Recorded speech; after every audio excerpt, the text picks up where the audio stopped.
Hey everyone, well this is the Elder Scrolls V Skyrim running at 60 frames per second on Xbox Series X. If you own an Xbox One version of the game, simplicity itself to get this running yourself. And we're going to show you exactly that. And more than that, stick around because at the end of the video I'm going to show you Fallout 4. Again, 4K, native, 60 frames per second running on Series X. So yeah, the bulk of this video is going to be about Skyrim, but stick around for some Fallout action right at the end.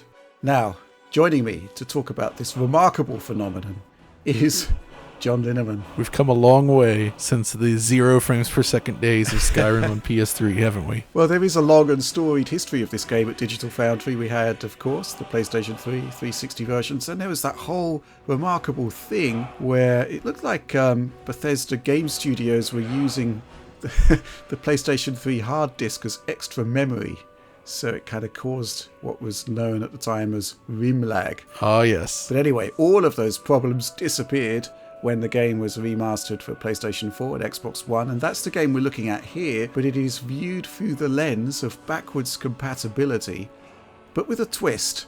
So yeah, I mean, we saw these stories of 60 frames per second on Series X consoles, and yeah, we had to take a look, and well, what can I say? It works. I mean, yeah, because, you know, I guess this relies on mod support, which was something that when it first appeared with this and some other Bethesda games at the time, was kind of unheard of in the console space.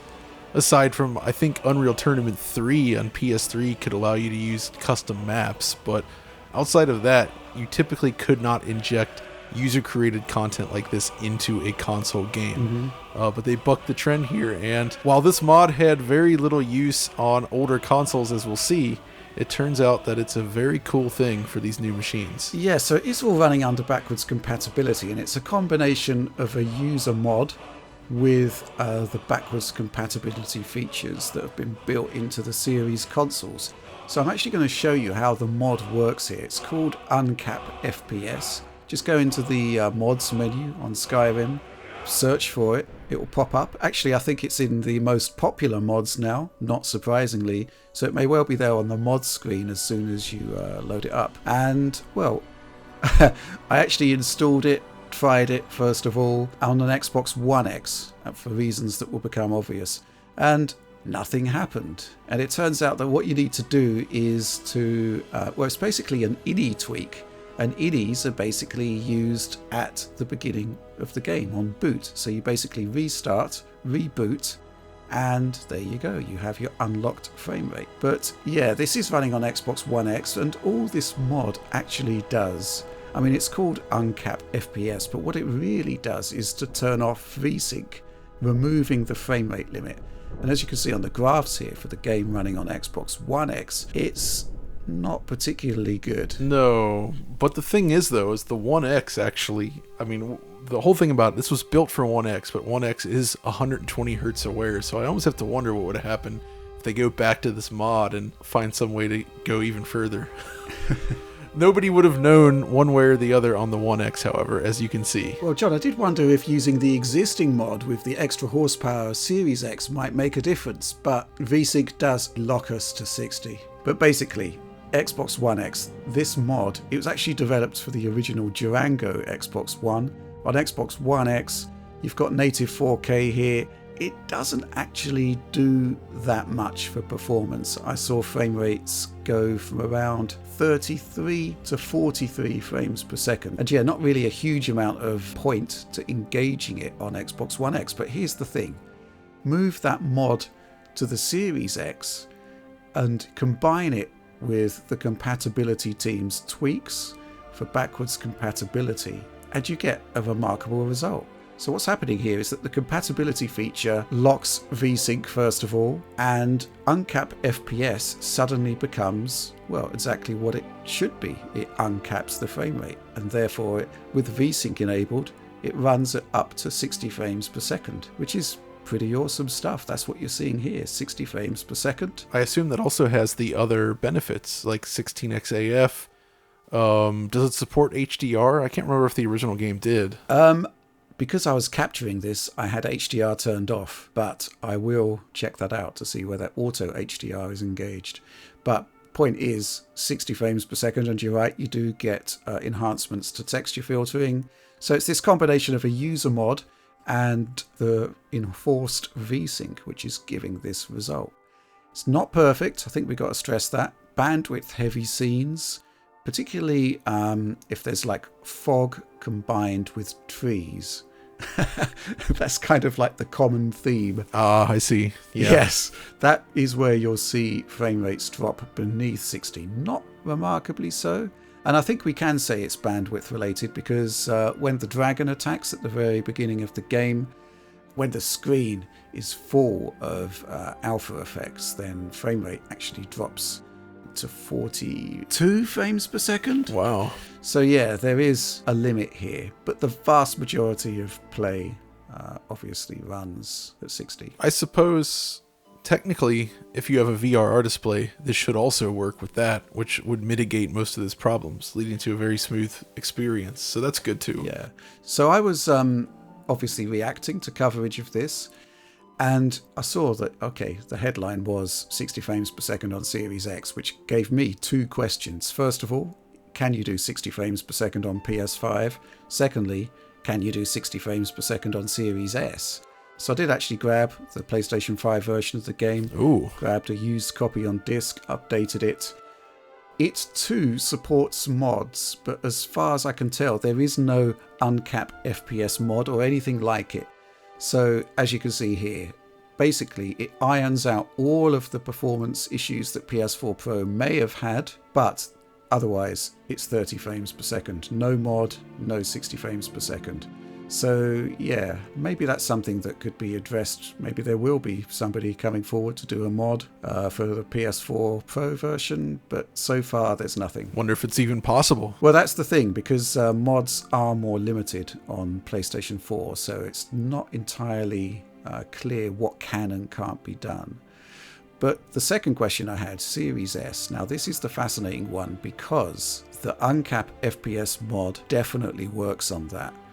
So what we're seeing here is that the Series S taps into the 1S code path, which means that resolution is topped out at 1080p. But similar to the way that some back-compat titles on PS5 run faster than Series X, it actually runs smoother than Series X, because essentially you've got a higher GPU multiplier compared to the 1S in combination with a lower resolution. So there's more headroom, basically. That's interesting then. So I assume stuff like the stress test with the Dragon's Fire runs better on Series S. Yeah, so I've done a head-to-head here, and I think I said that the X drops to 42 frames per second, and the Series S only drops to 55. So there's actually quite a bit more headroom in some scenarios there. So yeah, that's kind of fascinating. What I will say, though, is that in addition to the higher resolution, Series X does seem to give the impression of superior textures, possibly owing to the extra memory that it has. This would all be legacy stuff from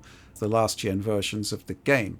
But here's where things get even more interesting, because it's not just uncapping the frame rate that's available as a mod.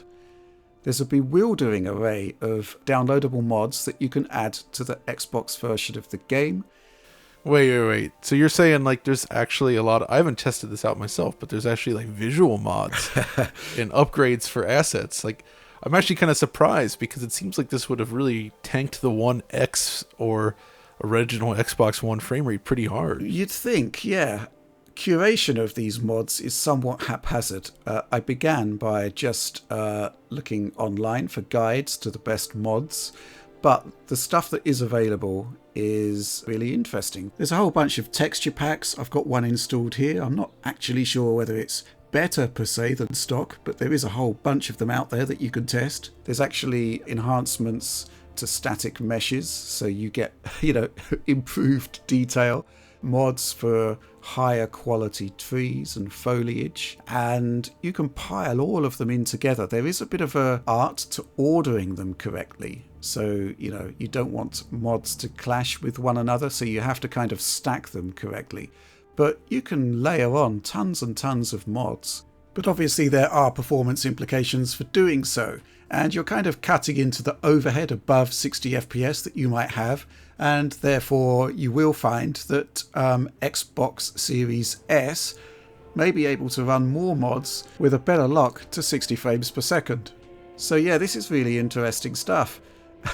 However, there are some mods that are just insanely taxing. So I've got this one here called Vaidosbrom, probably mispronounced horribly, but essentially it's a grass and ground upgrade, and it is super dense. So you can see here that both Series S and Series X tanking into 40 frames per second territory with this mod. Whoa. But you know, I'm just liking the fact that it's there, that you can experiment with all of this stuff, and you're not limited to 30 frames per second anymore. It's really interesting stuff. Man, Skyrim will never die. It continues.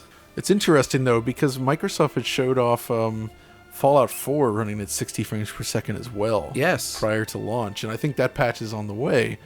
And that's technically a more demanding game, but it seems like it's hitting a pretty steady 60 FPS. But I kind of have to wonder if they're actually doing something similar to what Skyrim has going on here with mods, or it's just like a simple tweak somewhere in there, or if there's more to it. I really wonder. So you might have seen that we've got some footage here of Fallout 4 running at 60 frames per second, native 4K, but this isn't actually any kind of official Microsoft patch. What it is a mod called 720p 60 FPS, designed for the Xbox One S console, I believe.